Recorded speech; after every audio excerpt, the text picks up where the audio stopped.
नमस्कार, हरियाणा न्यूज देख रहे हैं आप। मैं हूं आपके साथ सृष्टि मेहता। हमारे खास कार्यक्रम हरियाणा डायरी में आप सभी का बेहद स्वागत। इस कार्यक्रम का एक ही उद्देश्य है कि आप तक हरियाणा के हर उस विकास की जानकारी पहुंचाई जाए जो मुख्यमंत्री मनोहर लाल के नेतृत्व में लगातार हो रही है। तो बने रहिए हमारे साथ और देखते रहिए हमारा ये खास कार्यक्रम हरियाणा डायरी।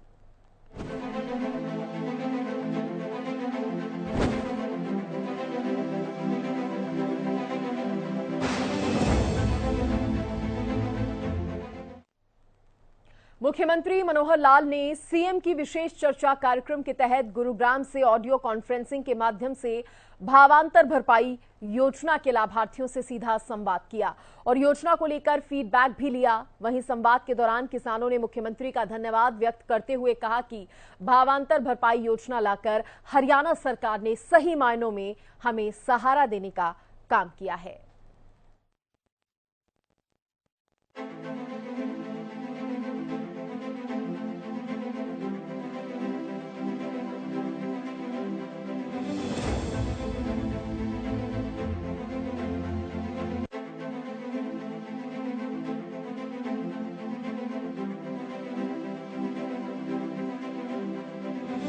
हरियाणा के मुख्यमंत्री मनोहर लाल ने कहा है कि किसान हमारी अर्थव्यवस्था का मूल आधार है, इसीलिए किसान मजबूर नहीं मजबूत होना चाहिए। किसानों की खुशहाली में ही प्रदेश और राष्ट्र की खुशहाली निहित है, इसीलिए खेती और किसान हरियाणा सरकार की नीतियों के केंद्र में है। सरकार फसलों के तैयार होने से लेकर बाजार में उनकी बिक्री तक किसानों को हर संभव सुविधा उपलब्ध करवा रही है। इसी कड़ी में किसानों को जोखिम मुक्त बनाने के लिए सरकार ने भावांतर भरपाई योजना की शुरुआत की। इस योजना के तहत अब तक फल और सब्जी उत्पादक 12,000 से ज्यादा किसानों को 33 करोड़ 26 लाख रुपए की राशि दी गई। ये जानकारी मुख्यमंत्री मनोहर लाल ने सीएम की विशेष चर्चा कार्यक्रम के तहत गुरुग्राम में ऑडियो कॉन्फ्रेंसिंग के माध्यम से भावांतर भरपाई योजना के लाभार्थियों से सीधा संवाद करते हुए दी। मुख्यमंत्री ने कहा कि इस ऑनलाइन संवाद कार्यक्रम की शुरुआत से आज तक अलग अलग योजनाओं के माध्यम से किसानों से ये 8वीं बार संवाद हो रहा है। मुख्यमंत्री ने ये भी कहा कि वर्तमान समय की जरूरत के हिसाब से खेती में नए व सफल प्रयोग करने वाले किसानों ने साहसिक कार्य किया है। आपकी सफलता से अन्य किसानों को भी प्रेरणा मिली है और खेती में गेहूं व धान के चक्र से बाहर निकलकर बाजार की मांग के अनुसार फसलें किसानों ने बोना शुरू कर दिया है। उन्होंने कहा कि किसान फसल तो पैदा कर लेता है, लेकिन उसके सामने बाजार भावों की अनिश्चितता बनी रहती थी और कई बार तो कम कीमत पर फसल बेचने को किसान मजबूर होते थे। किसानों की समस्या को हमने समझा और तय किया कि फसल बोने से पहले ही किसानों को ये पता चल जाए कि फसल का कम से कम एक सुनिश्चित मूल्य तो मिलेगा ही। इसके लिए राज्य सरकार ने फल व सब्जियों के लिए जनवरी 2018 से तथा बाजरे के लिए खरीफ 2021 से भावांतर भरपाई योजना की शुरुआत की। इसके तहत अगर बाजरे का भाव न्यूनतम समर्थन मूल्य से नीचे चला जाता है तो न्यूनतम समर्थन मूल्य और बाजार भाव के अंतर की राशि सरकार द्वारा किसानों को दी जाती है। ये राशि सीधे उनके खातों में डाली जाती है। मुख्यमंत्री ने कहा कि भावांतर की भरपाई बाजरे की प्रति एकड़ औसत उत्पादकता के आधार पर की गई। अगर किसान अच्छे भाव मिलने के इंतजार में अपनी उपज मंडी में नहीं लाया तो भी अगर उसने अपने उपयोग के लिए बाजरा रख रखा है तो भी उसे भावांतर का भुगतान किया जाता है। उन्होंने बताया कि खरीफ सीजन 2021 में बाजरे का न्यूनतम समर्थन मूल्य 2,250 रुपए प्रति क्विंटल था और औसत बाजार भाव 1,650 रुपए प्रति क्विंटल था। हमने 600 रुपए प्रति क्विंटल की दर से भावांतर भरपाई की। खरीफ 2021 में 2,42,948 किसानों के खातों में 440 करोड़ रुपए की राशि भावांतर भरपाई के रूप में सीधी डाली गई। उन्होंने कहा कि खरीफ 2022 में बाजरे का न्यूनतम समर्थन मूल्य 2,350 रुपए प्रति क्विंटल था और औसत बाजार भाव 1,900 रुपए प्रति क्विंटल था। हमने 450 रुपए प्रति क्विंटल की दर से भावांतर भरपाई की। साल 2022 में 2,76,620 किसानों के खातों में 390 करोड़ रुपए की राशि भावांतर भरपाई के रूप में सीधी डाली गई। इस प्रकार 2 सीजन में बाजरे की पैदावार करने वाले किसानों के खाते में 830 करोड़ रुपए सीधे ही डाले गए। मुख्यमंत्री मनोहर लाल ने कहा कि आज भूमि जोत छोटी होती जा रही है। छोटी होती भूमि जोत को लाभकारी बनाने का एक ही तरीका है कि किसान बागवानी की ओर अग्रसर हों और फलों, सब्जियों और फूलों की खेती को अपनाएं। उन्होंने कहा कि हमारा लक्ष्य वर्ष 2030 तक बागवानी के अधीन क्षेत्र को 2 गुना करके 22 लाख एकड़ करने और उत्पादन को 3 गुना करने का है।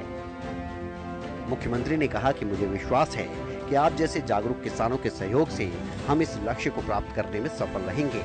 उन्होंने कहा कि राज्य सरकार ने यह सुनिश्चित किया है कि बागवानी किसानों को बाजार भावों के उतार चढ़ाव की मार न झेलनी पड़े। इसके लिए भावांतर भरपाई योजना के तहत बागवानी फसलों के लिए संरक्षित मूल्य निर्धारित किया गया।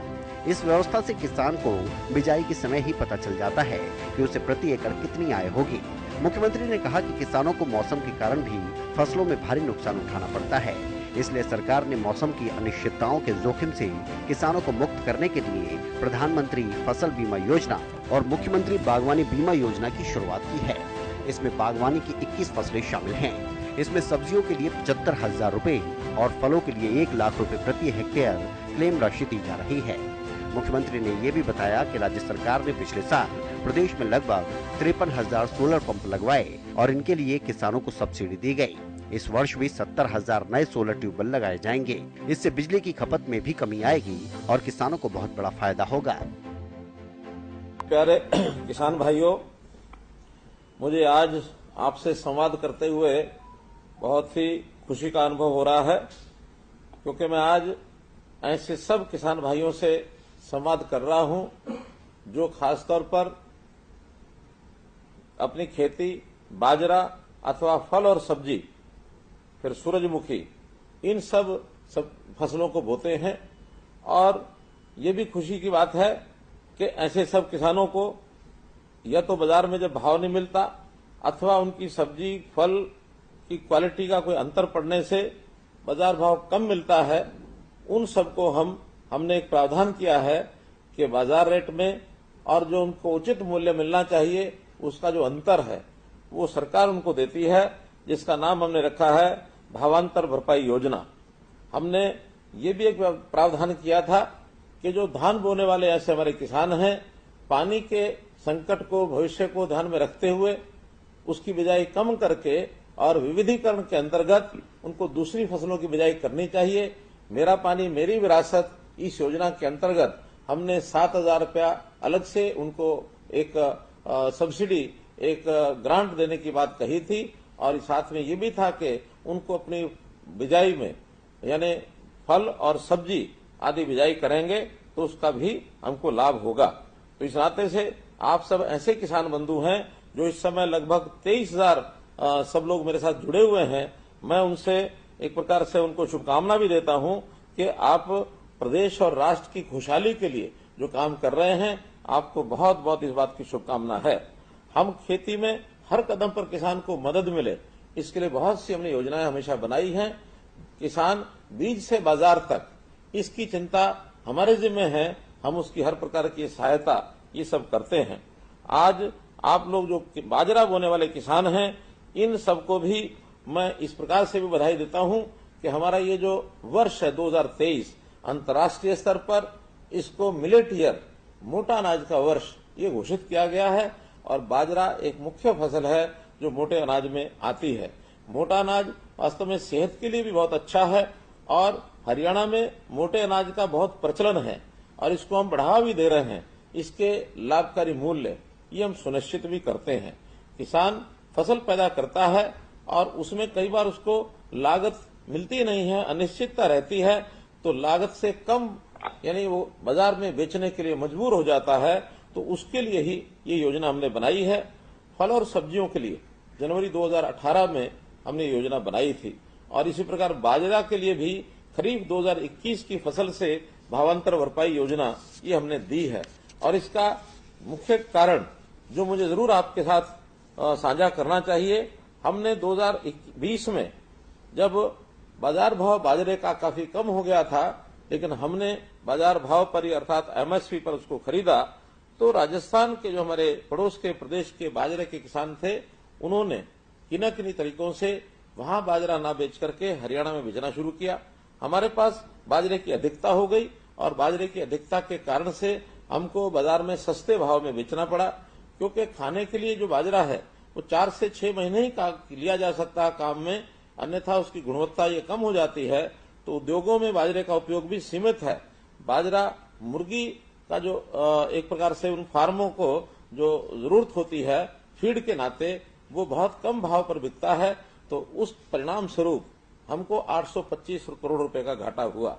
इस व्यवस्था को रोकने के लिए हमने अगले बार से खरीफ 2021 से और किसानों को सीधा जो भावांतर है बाजार भाव और कीमत में जो अंतर आया है उस अंतर को ध्यान में रखते हुए 2250 रुपया प्रति क्विंटल एमएसपी था और बाजार का जो भाव 1650 रुपए था, तो ये जो अंतर 600 रुपए का प्रति क्विंटल के हिसाब से ये भावांतर भरपाई योजना और ये हमने दी है और इसमें 2,42,000 किसानों को लगभग 440 करोड़ रुपए की राशि और ये हमने उनको दी है। एक विशेष बात यह है कि बाजरे का जो किसान है वो बाजरे के किसान को अपने घर के लिए भी बाजरा रखना होता है या कई बार बाजरा अपने घर में स्टॉक करता है कि बाद में अच्छे भाव पर वो हमको मिलेगा या फिर वो तुरंत बाजार में बेच के आएगा। ये स्वतंत्रता हमने किसान को दी है, चाहे वो कुछ भी करे, हम उसके बुआई के हिसाब से जितना एकड़ उसने बाजरा बोया है उसके हिसाब से एक एवरेज लगा करके भावांतर भरपाई योजना का पैसा उसको देते हैं। यही क्रम हमने खरीफ 2022 में शुरू किया जब एमएसपी का रेट 2350 हो गया और इसमें भी बाजार भाव 1900 रुपए था, तो 450 रुपए प्रति क्विंटल ये हमने भावांतर भरपाई योजना के लिए दिए। 2,76,600 किसानों को 390 करोड़ रुपया भावांतर भरपाई की योजना के अंतर्गत हमने उनके खातों में और ये डाला है। इससे दोनों सीजन का मिला करके हमको 830 करोड़ रुपया सीधे जो किसान के खाते में ये डाला गया है। हमने और भी कई प्रकार की योजनाएं बनाई हैं। बाजरे की बजाय यदि दलहन तिलहन ये खेती लोग करते हैं उसमें भी अलग से 4,000 रुपया प्रति एकड़ ये उनको दिया जाता है ताकि दलहन तिलहन की जो हमारी आवश्यकता है देश की तेल आदि की उसको हम पूरा कर सके और इस दलहन और तिलहन में हमारा देश हमारा प्रदेश आत्मनिर्भर बने, इसलिए इस योजना को हमने लागू किया है। बागवानी को भी हमने बढ़ावा दिया है और बागवानी को बढ़ावा देने के लिए हमने 2030 तक बागवानी का जो क्षेत्र है जो आज हरियाणा का 11 लाख एकड़ और ये बागवानी का क्षेत्र है, हमने एक योजना बनाई है कि 2030 तक बागवानी के अधीन आने वाला क्षेत्र इसको दोगुना किया जाए 22 लाख एकड़ और ये बागवानी की जाए, क्योंकि बागवानी भी ऐसी क्रॉप है जिससे किसान की आय ये उसको काफी अच्छी मिलती है और उसको उसका लाभ मिलता है।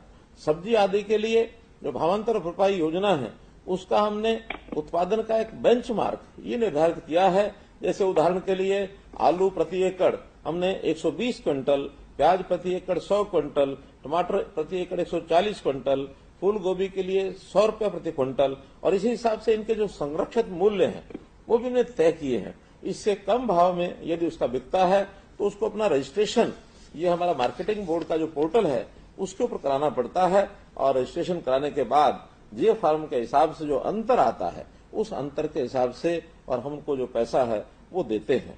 और सब्जियों के इस फल और सब्जी की जो भावांतर भरपाई है हमने पिछले सालों में 12,000 से अधिक किसानों को 33 करोड़ रुपए की राशि ये उनको दी है।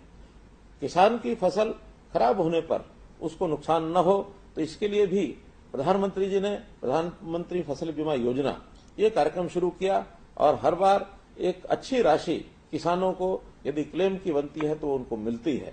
और इसी प्रकार हमने बागवानी की फसलों के लिए भी मुख्यमंत्री बागवानी बीमा योजना ये शुरू की है जिसके अंदर 21 फसलें ये शामिल की गई हैं ताकि बागवानी और यानी अन्य फसलें इन सब का बीमा और कंपनियों को द्वारा करा करके उनको किसी प्रकार का नुकसान न हो। इसलिए मित्रों हम लोग किसानों के हित में हमेशा ये काम करते हैं। केवल भावांतर भरपाई योजना ही नहीं बल्कि बहुत अन्य निर्णय भी हमने लिए। हमने किसानों के खाते में सीधा पैसा डीबीटी के माध्यम से लगभग 50,000 करोड़ रुपया डाला है। कोई समय था किसान अपनी फसल बेचता था, उनके हाथ में पैसा नहीं जाता था, पैसा किसी और के अकाउंट में होता था, उनको अपने खर्च के लिए और समय समय पर उनके आगे हाथ फैलाने पड़ते थे। अब किसान अपनी फसल बेच करके आता है तो सीधा पैसा और उसके खाते में ये जाता है। जैसे फसल बदलने की प्रोत्साहन राशि की मैंने बात की, इसी प्रकार हमने ऑनलाइन मेरी फसल मेरा ब्यौरा ये पोर्टल भी शुरू किया ताकि हरियाणा की कुल भूमि आपकी जानकारी के लिए 85 लाख एकड़ ये हरियाणा की कुल कृषि भूमि है। अभी तक ये वॉलंटरी था, जो किसान अपनी फसल को मार्केट में बेचते थे, जिनकी प्रोक्योरमेंट होती थी, केवल वही अपनी फसल का रजिस्ट्रेशन करते थे। लेकिन इस बार पहली बार से हमने कुल जमीन का रजिस्ट्रेशन होना चाहिए। किसान को प्रोत्साहन राशि भी दी है कि अपना पूरा अगर वो फसल रजिस्ट्रेशन उसका करता है तो इसको इनाम के तौर के रूप में एक छोटी राशि, कुछ प्राइजेस भी हमने रखे हैं, वो सब उनको दिए जाएंगे। और जो किसान नहीं कर पाएंगे वो हमारे विभाग, चाहे वो कृषि विभाग है अथवा रेवेन्यू डिपार्टमेंट है, इनके माध्यम से हम शेष बची जमीनें जिनका रजिस्ट्रेशन नहीं हुआ है उनका रजिस्ट्रेशन भी चल रहा है। हमारा अनुमान है कि 31 अगस्त तक पूरे 85 लाख एकड़ जमीन का रजिस्ट्रेशन ये हमारा हो जाए। और इससे कई बार बहुत सी ऐसी समस्याएं जो आती हैं, खाली जमीनों पर क्या बोया है क्या नहीं बोया है, और कुछ शरारतें करने वाले लोग भी हैं, खाली जमीन पर भी अपना जब मुआवजे की आवश्यकता होती है तब उसका रजिस्ट्रेशन करा करके और एक प्रकार से वो गलत ढंग से भी काम करते हैं, वो भी सब रुकेगा। और कई बार हम बैंकों से लोन लेते हैं, वहां पर हमारा बीमा होता है, लोन किसी चीज का लिया जाता है, बीमा किसी और का चीज का होता है, और जब नुकसान होता है कोई, उसका जो पंजीकरण जो किया गया है उसमें कई बार अंतर आता है, तो जो मुआवजा है उसको लेने में भी कठिनाई आती है। तो ये सब कठिनाइयां मेरी फसल मेरा ब्यौरा पर 100% जमीन का रजिस्ट्रेशन यदि होगा तो ये सब कठिनाइयां समाप्त होंगी। हमने सोलर पंप्स के लिए भी पिछले साल 53,000 सोलर पंप्स लगाए हैं, इनके ऊपर सब्सिडी दी गई है कुसुम योजना के अंतर्गत, और इस वर्ष में 70,000 नए सोलर ट्यूबवेल्स वो लगाए जाएंगे ताकि बिजली की खपत में भी कमी आएगी और ऐसे सोलर पंप से किसान को भी बहुत बड़ा फायदा होगा। सबसे ज्यादा फसलें हरियाणा में एमएसपी पर ली जा रही हैं। ऐसा हमारा अनुमान है कि 15-16 फसलें हम हरियाणा में एमएसपी पर खरीद रहे हैं। कोई प्रदेश इतने संख्या में फसलों को एमएसपी पर नहीं खरीदता है। जहां तक पानी का विषय है, पानी प्रबंधन भी हमने बहुत ही बढ़िया प्रकार से उसको किया है। आखिर हमारे प्रबंधन के कारण से ही पानी टेल तक पहुंचाने का काम हमने किया है। पिछले वर्षों में कोई ऐसी टेल नहीं है जहां पानी नहीं पहुंचा है। वर्षा के इन 4 महीनों में दूर दराज के जो हमारे तालाब हैं, जो सरोवर हैं, जो वो सब सूखे रहते थे, उनमें भी पानी हमने भेजा है। बहुत लेवल यानी बहुत जगह पर पानी का लेवल जो डार्क जोन एरिया घोषित हो गया था उसमें पानी ऊपर आया है और किसानों को सिंचाई के लिए वहां से पानी लेने में अब कोई कठिनाई नहीं है। गांव-गांव में हमने बिजली पहुंचा, सब गांव में बिजली तो पहुंची है। 5700 से ऊपर गांव में 24 घंटे बिजली हम दे रहे हैं। और इसी प्रकार से आज बिजली किसी किसान को उसकी कोई कठिनाई नहीं होती, किसी उद्योगपति को नहीं होती, किसी घर को नहीं होती, हर जगह बिजली हम पर्याप्त दे रहे हैं। तो इन सब योजनाओं के साथ हम माननीय प्रधानमंत्री जी का धन्यवाद करते हैं कि उन्होंने किसान सम्मान निधि वर्ष में 6,000 रुपया ये भी मिलता है। उसके लिए मैं प्रधानमंत्री जी का एक प्रकार से धन्यवाद करता हूं। जो नेचुरल फार्मिंग है, एक प्रकार से नेचुरल फार्मिंग यानी ऑर्गेनिक खेती करने के लिए गाय का गोबर ये उसमें उपयोग होता है। हमने इन किसानों को गाय देने के लिए भी एक प्रावधान किया है कि हर एक को गाय उसको बांधी जाए और उसमें भी जितनी आवश्यकता उनको होती है पैसे की, वो पैसा भी उनको दिया जाए। मेरा कहने का भाव है कि हमारा किसान, इस किसान को हम यानी एक प्रकार से मजदूर नहीं बल्कि अपनी खेती का मालिक बनाना चाहते हैं। और मालिक जो बनता है वो स्वाभिमान से सिर ऊंचा करके, सीना चौड़ा करके अपने काम को करता है। किसान हमारा ये व्यापारी तो नहीं है, लेकिन सेवा भाव इसमें कम नहीं है। सेवा भाव से जनता के पेट का पालन करना, पेट के खाने की भरपाई करना, और न केवल अपने प्रदेश में बल्कि देश के जनता को, देश के लोगों के पेट को भरने के लिए भी हमारा किसान अन्न पैदा करता है। तो इसलिए हमारा जो किसान है ये इसका हम हर प्रकार से ध्यान रखते हैं। किसान हमारा मजबूर नहीं होना चाहिए बल्कि किसान मजबूत होना चाहिए। तो उसकी मजबूती के लिए हम बहुत से काम कर रहे हैं। इन सब कामों को करते हुए मैं पुनः किसानों की इस प्रगतिशील सोच को कि नई नई फसलें वो बुआई करते हैं जिसकी आवश्यकता होती है, उस सोच को मैं नमन करता हूं और इसी काम से हम आगे बढ़ते रहें। मार्केटिंग की व्यवस्था के लिए सरकार बहुत से प्रयास कर रही है। आपकी जानकारी के लिए हमने गन्नौर में एक अंतर्राष्ट्रीय फल और सब्जी मंडी का ये निर्माण शुरू हो गया है, उसका भी बहुत जल्दी हमको परिणाम मिलेगा। हमने इसी प्रकार से पंचकुला में भी पंचकुला के अंदर एक फल सब्जी मंडी, सेब की मंडी पिंजौर के अंदर खास करके वो भी चालू हो गई है। इसलिए इन सब स्थानों का लाभ हम सब किसानों को हो रहा है। मैं पुनः, किसान हमारा अन्नदाता है, किसान के नाते से हमारे प्रदेश का किसान कैसे फलेगा फूलेगा, उसको किसी प्रकार की कोताही न आए, लगातार हम ध्यान रख रहे हैं। और संयोग से आज मैं जो किसानों से बातचीत कर रहा हूं, पिछले जनवरी से जब से ये कार्यक्रम हमने शुरू किया है हर सप्ताह का, मैं आज 8 बार लगभग हो गए हैं, या तो कृषि अथवा कृषि से संबंधित ऐसे सब विषयों पर मैंने बात की है। एक एक कठिनाई को ध्यान रखना, हर जो हमारा लाभार्थी है उस लाभार्थी से बात करना, ये हमारा निरंतर क्रम चलता है। संवाद के दौरान किसानों ने मुख्यमंत्री मनोहर लाल का धन्यवाद व्यक्त करते हुए कहा कि भावांतर भरपाई योजना लाकर हरियाणा सरकार ने सही मायनों में हमें सहारा देने का काम किया है। पहले हमें मंडियों में बाजार भाव से नीचे चले जाने पर भी अपनी उपज को कम दामों में बेचने के लिए मजबूर होना पड़ता था, लेकिन इस योजना के बाद से हम आश्वस्त रहते हैं कि बाजार भाव के नीचे चले जाने के बाद भी सरकार हमारी सहायता करेगी।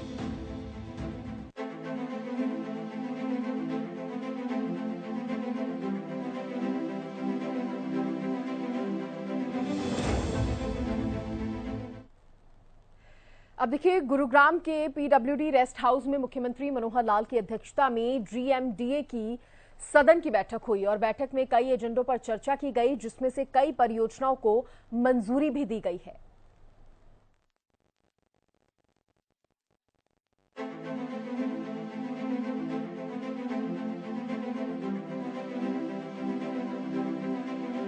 हरियाणा के मुख्यमंत्री मनोहर लाल की अध्यक्षता में जीएमडीए की 12वीं बैठक पीडब्ल्यूडी रेस्ट हाउस में हुई।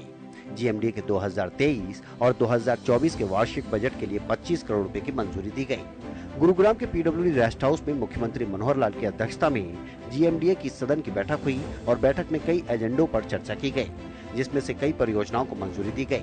गुरुग्राम के हर एक सेक्टर और कॉलोनी तक पीने के पानी की सप्लाई सुचारू रूप से पहुंच सके, इसके अलावा नए सेक्टरों का जो निर्माण हुआ है, जिसमें सेक्टर 102, 103 और द्वारका एक्सप्रेसवे से लगते हुए तमाम सेक्टर्स में भी पानी की सप्लाई की जाए, इसके लिए मास्टर वाटर सप्लाई के लिए मंजूरी दी गई है।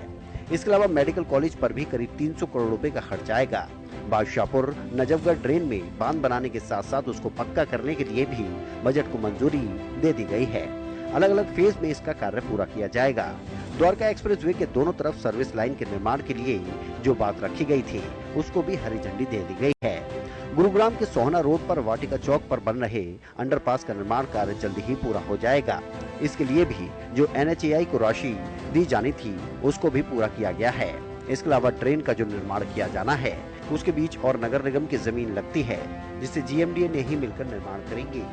इसके अलावा इस बैठक में कई परियोजनाओं को हरी झंडी मिली, जिसके चलते अब गुरुग्राम के विकास कार्यों को और गति मिलेगी। ताकि डेवलपमेंट्स वगैरह सब हो सके, तो उसका एक बड़ा विस्तृत स्वरूप बनाया गया है।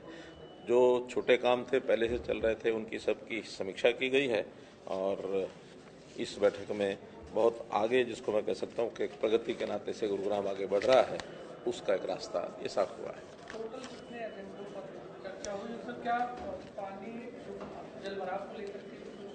मैंने बताया ना सारा कि 10 एजेंडाज थे, तो पानी के नाते से जैसे नजफगढ़ झील की बात की, लेग 2, लेग 3 की बात की है, जो ड्रेनेज सिस्टम है उसके ऊपर जो खास करके SPR के साथ CPR के साथ दोनों तरफ ड्रेन्स का जो एक काम चल रहा है, हालांकि 90% पूरा हो गया है, उसमें 50% जो खर्चे का वो भी हमने NHAI के साथ उसको भी पास कर दिया है। तो अब इस बार जो हमें जानकारियां यहाँ की फीडबैक भी मिलता है और आज भी चर्चा हुई है, पानी कितनी ही वर्षा हुई, बहुत यानी ज़्यादा वर्षा एवरेज से भी हुई है, तो भी पानी जो है स्मूथली निकला है। और इस बार नजफगढ़ ड्रेन में भी पानी उतना भरा नहीं है, सारा पानी नजफगढ़ ड्रेन के अंदर, लेक में नहीं भरा, ड्रेन के अंदर स्मूथली जाता रहा है। और भी उसको यानी जिसको कहना चाहिए फेजेज में, उसकी जैसे लेग 2, लेग 3 की ड्रेन है उसको पक्का किया जाएगा ताकि पानी सीधा ड्रेन में जाए। एक अच्छी बात ये हुई है कि पिछली बार हमने दिल्ली सरकार से जो टेकअप किया था मामला कि वहाँ उसकी डीसिल्टिंग ड्रेन की जाए, नजफगढ़ नाले की जाए, तो नजफगढ़ ड्रेन की डिसिल्टिंग होती नहीं थी। फिर एक ज्वाइंट कमेटी बनी थी, उस ज्वाइंट कमेटी के ये कह लेना चाहिए कि उस दबाव में आकर के दिल्ली सरकार ने उसको साफ करने का काम किया है। 20,000 टन जो वहाँ जो मिला है सिल्ट, उसको वहाँ से निकाला गया और उसमें पानी थोड़ा स्मूथ हुआ है, जिसके कारण से यह पानी कम रुका है।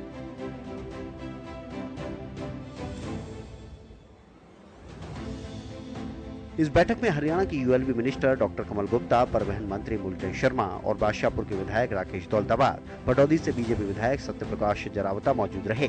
इसके अलावा हरियाणा के चीफ सेक्रेटरी संजीव कौशल, मुख्यमंत्री के chief principal secretary D S Dhesi, additional chief secretary Anand Mohan Sharan, GMDA के सीईओ पीसी मीणा समेत कई वरिष्ठ अधिकारी मौजूद रहे।